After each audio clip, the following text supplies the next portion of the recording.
सबको मेरा नमस्कार। आपको मेरा चैनल योगा एंड बियॉन्ड में आमंत्रित करती हूँ। आप देख लीजिए और सुन लीजिए, समझ लीजिए और ये दुनिया क्या है, कहाँ तक सच है, कहाँ तक झूठ है, आगे क्या है, पीछे क्या है, आप अनुभव करें। आपको मैं फर्स्ट और सेकंड वीडियो में बताया था मेरा माँ का कैसे मृत्यु हुआ। मेरा माँ मतलब मेरा बहू, उसका कैसे मृत्यु हुआ। मृत्यु होने के बाद हम वापस आ गए छत्रपुर उड़ीसा, जहाँ मेरा पापा होम्योपैथिक डॉक्टर थे। सचमुच घर में माँ चले गए मीन्स लक्ष्मी चली जाता है। लक्ष्मी जाने का बाद घर का कंडीशन क्या होता है, कैसे होता है, कभी भी बिना अनुभव से पता नहीं चलता। फिर भी हम लोग बहुत कष्ट में बड़े होने के लिए प्रयास किए। मेरा पापा अपना जिंदगी को पानी कर दिए हमको बड़ा करने के लिए।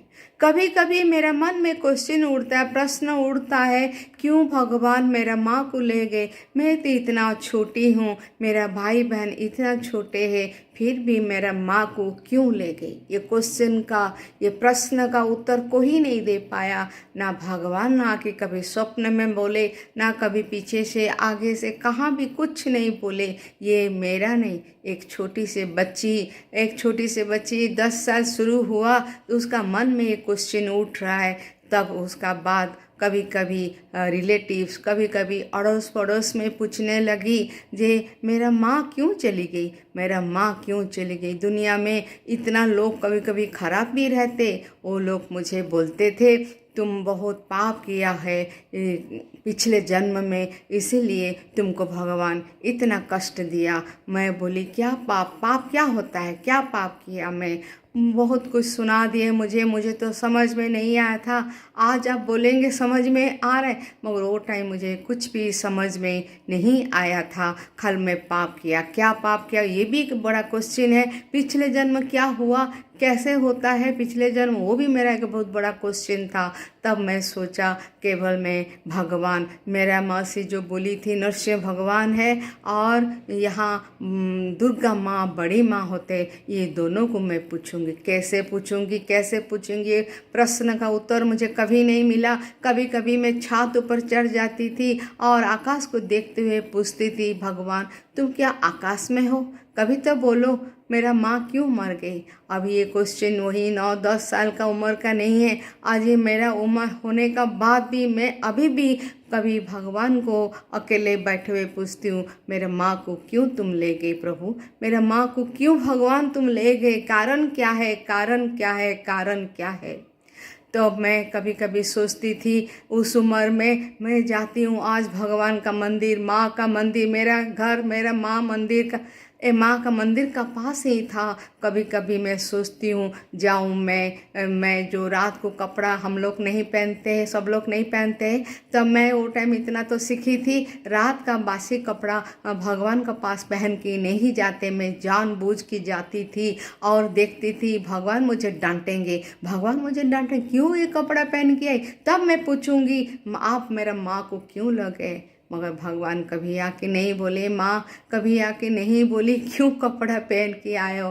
बरंग मुझे जाने के बाद माँ का ऊपर बहुत मुझे प्रेम आने लगा। मैं बोली बड़ी माँ तो बड़ी माँ होता है, इसीलिए मेरा अंदर में प्रेम जगने लगा।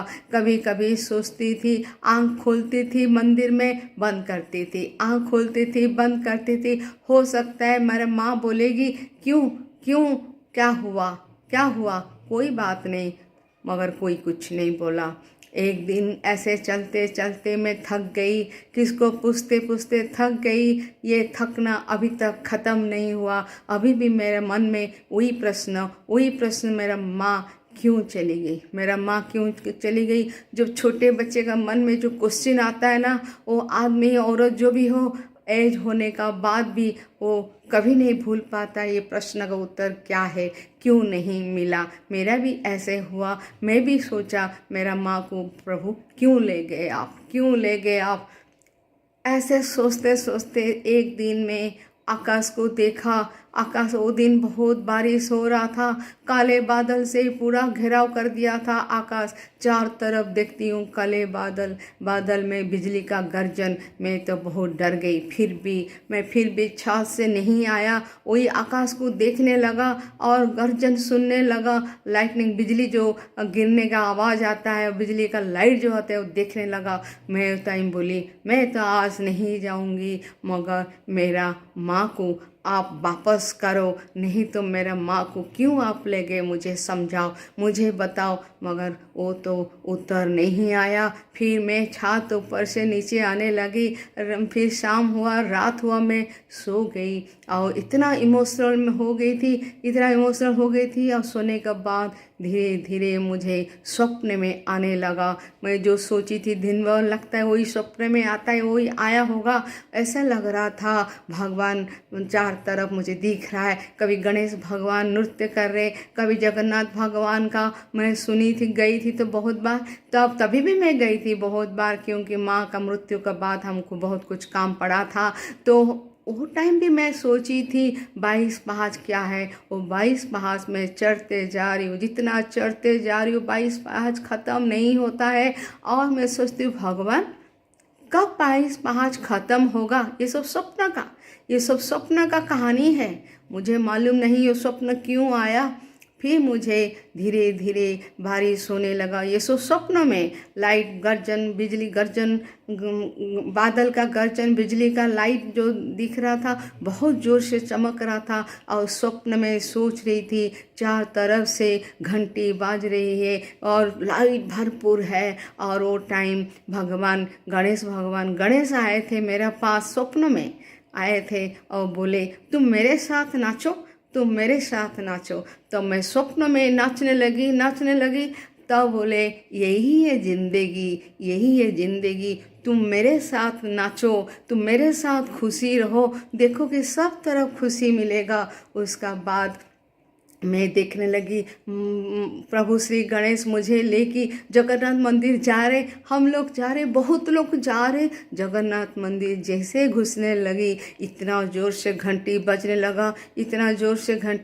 लगा। स्वप्न भी मैं बहुत इमोशनल हो गई थी, उड़ गई थी। और मुझे सुनाई दे रहा है घंटी का आवाज़, और सुनाई दे रहा है कोई बात नहीं, तुम यहीं आगे चलो, मैं तुम्हारा पीछे हूँ, तुमको जहाँ होगा मैं तुमको हेल्प करूँगा। और तुम्हारा माँ भी तुम्हारा साथ है, तुम जब भी बोलोगे माँ तुम्हारा बात सुनेगी। वो नहीं मरी है, वो अमर है। तुम्हारा माँ तुम्हारा पास है और मैं भी तुम्हारा पास हूँ। जहाँ विपत्ति आएगा मुझे पूछो। ऐसे बोलते बोलते मेरा नींद खुल गया।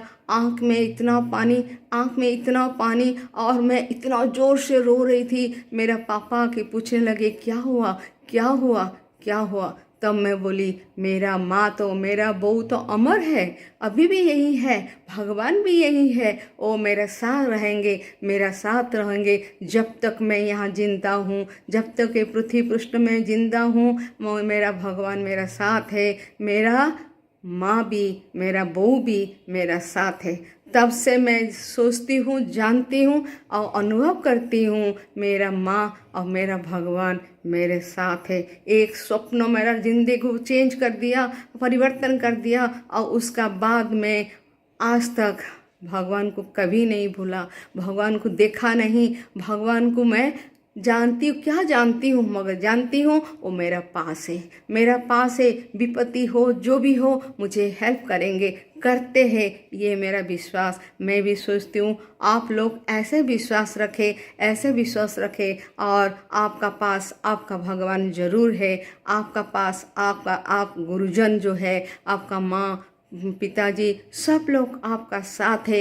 यही विश्वास के साथ मैं आज यहीं रहना चाहती हूँ। कोई भी भूल हुआ क्षमा करे। ये जो 3 पार्ट है उसमें कोई भी भूल हुआ क्षमा करे। मुझे याद है मैं वो टाइम MSc पढ़ रही थी। वो टाइम मेरा एक दोस्त, उसका नाम है सौभाग्य लक्ष्मी, उसका साथ मुलाकात हुआ था। वो मेरा माँ को बहुत याद कर रही थी और मुझे भी याद कराया। ये जब छोटे थे उन लोग को फूल बहुत पसंद है। मेरा माँ गार्डन में बहुत इंटरेस्ट लेती थी, तो वो लोग मेरे दोस्त लोग बोले एक दो फूल माँ को मांगे कि क्या मासी को।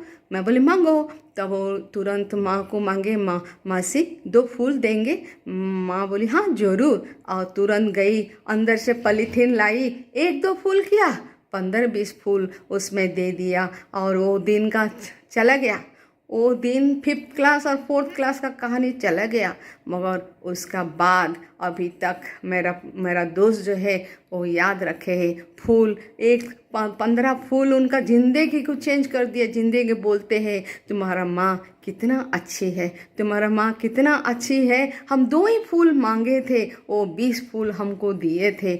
ऐसे माँ तो तुम बहुत बड़ा भाग्यवान हो, तुमको मिला है। सचमुच मैं बहुत बड़ा भाग्यवान हूँ। 10 साल में माँ का पास थी, मगर लगता है अभी भी मेरा माँ जिंदा है, अभी भी मेरे पास है और सब कुछ विपत्ति में हेल्प करती है, करेगी। साथ साथ मेरा भगवान भी मेरा साथ है, मुझे हेल्प करते हैं, करेंगे भी। इस विश्वास का साथ मैं रहती हूँ। मैं विजयलक्ष्मी दास।